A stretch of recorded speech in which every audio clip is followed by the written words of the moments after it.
Bapak, Ibu, saudara-saudara yang dikasihi Yesus, kini kita menerima kebenaran firman Tuhan sebelum kita melanjutkan aktivitas kita dalam satu hari ini. Dan mari kita berdoa. Ya Allah Bapa kami yang bertahta dalam kerajaan sorga, terpujilah Engkau Bapa yang selalu memberkati kami, memberi kami sukacita dan kekuatan baru, memberi kami pengharapan ketika kami lemah, ketika kami mau jatuh. Tuhan pegang tangan kami, dan saat ini kami serahkan hidup kami ke tangan Tuhan. Apapun yang kami hadapi dalam satu hari ini secara khusus, Tuhan ada menyertai, melindungi kami. Kami serahkan hidup kami ke tangan Tuhan dan berkati kami Bapa. Terimalah doa kami, dalam nama Yesus Kristus kami berdoa dan mengucap syukur. Amin. Bapak Ibu jemaat Tuhan yang terkasih, pagi ini Senin 29 Agustus 2022 kita akan disapa kebenaran firman Tuhan yang tertulis di 1 Korintus 13 ayat 9 hingga ayat 10. Demikian firman-Nya. Sebab pengetahuan kita tidak lengkap dan nubuat kita tidak sempurna. Tetapi jika yang sempurna tiba, maka yang tidak sempurna itu akan lenyap. Mardeba-debado parbinotoata, jala mardeba-debado panurirangota, dung pero nasun denggani, asa pasohotonna na mardeba-debai. Demikian firman Tuhan. Saudara-saudara jemaat yang dikasihi Yesus, pengetahuan manusia yang tinggi dan zaman yang semakin canggih ternyata tidak lengkap juga, dan pasti masih banyak kekurangan di sana sini. Dan apa yang kita beritakan dan nubuatkan tidak sempurna juga, di mana karunia-karunia rohani juga bersifat sementara dan tidak sempurna. Apa yang terus-menerus ada lebih bernilai daripada yang sementara. Paulus sudah menjelaskan tentang pentingnya kasih. Tanpa kasih, maka segala sesuatu tidak akan ada artinya. Itu tertulis di 1 Korintus 13 ayat 1. Cara Paulus membuktikan keutamaan kasih dibanding karunia-karunia rohani di sini cukup menarik. Bagi Paulus, kekekalan sesuatu merupakan kelebihan dari sesuatu itu. Sesuatu yang lebih bertahan lama, lebih bernilai daripada yang sementara. Saudara-saudara yang dikasihi Yesus,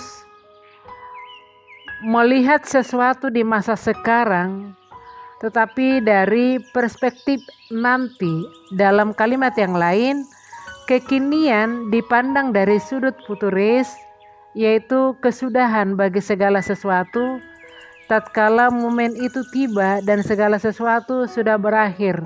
Apa yang masih bertahan? Hanya kasih, bukan karunia rohani. Memiliki karunia rohani dianggap sebagai salah satu puncak manifestasi zaman akhir. Yang paling penting bagi mereka adalah karunia rohani, terutama yang terlihat spektakuler. Relasi horizontal dengan orang lain dilupakan, kasih dipinggirkan. Ini sebenarnya persoalan yang ada di Korintus yang diperhatikan oleh Paulus. Apa yang terjadi dengan jemaat Korintus sebetulnya tidak terlalu sulit untuk dipahami. Yang mereka tekankan adalah relasi mistis dengan Tuhan tanpa menghiraukan tanggung jawab terhadap orang lain, terhadap keluarga dan masyarakat.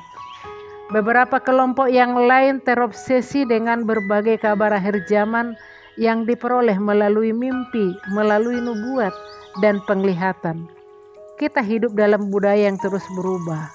Kita terbelenggu dalam pola hidup tren. Apa yang sedang populer dianggap yang paling penting. Apa yang lama dan tidak berubah dipandang kurang bernilai dan memalukan. Ketahanan sesuatu barang mulai disisihkan dan digantikan dengan model yang kreatif tanpa cepat sirna. Saudara yang dikasihi Yesus, dalam konteks karunia rohani dan kasih, kekekalan lebih utama daripada kesementaraan. Kasih lebih penting dibanding karunia rohani, karena kasih bersifat kekal, kasih tidak berkesudahan.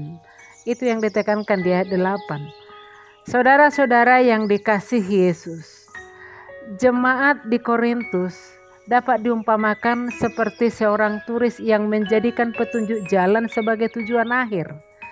Petunjuk jalan dan rambu lalu lintas hanyalah alat membantu sementara supaya dia dapat mencapai tempat tujuan dengan selamat. Yang penting adalah tempat tujuan, bukan petunjuk jalan atau rambu-rambu lalu lintas.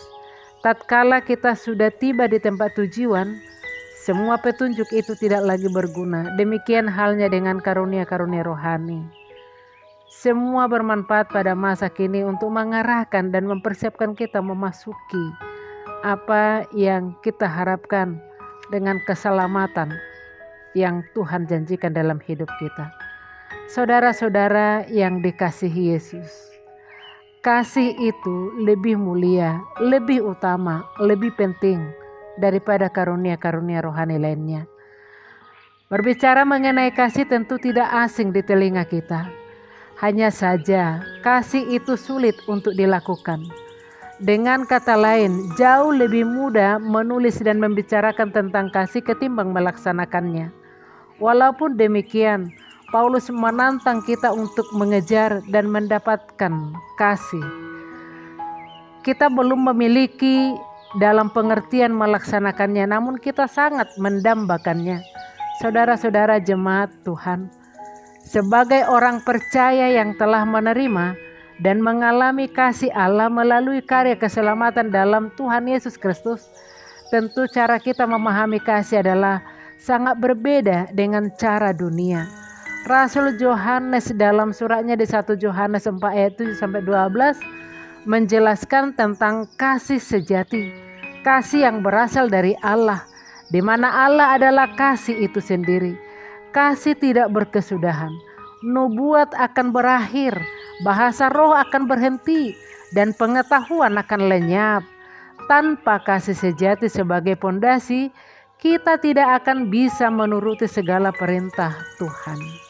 Saudara-saudara yang dikasihi Yesus, kita menyadari bahwa pengetahuan yang kita miliki pada dasarnya tidak lengkap, namun dilengkapi dan disempurnakan oleh Yesus Kristus melalui kasih-Nya yang sungguh besar kepada kita ciptaannya. Mari kita hidupi, mari kita sambut, mari kita benar-benar menunjukkan, mempertahankan kasih yang agung daripada Tuhan. Amin. Tuhan memberkati kita untuk melanjutkan segala aktivitas satu hari ini. Salam sehat.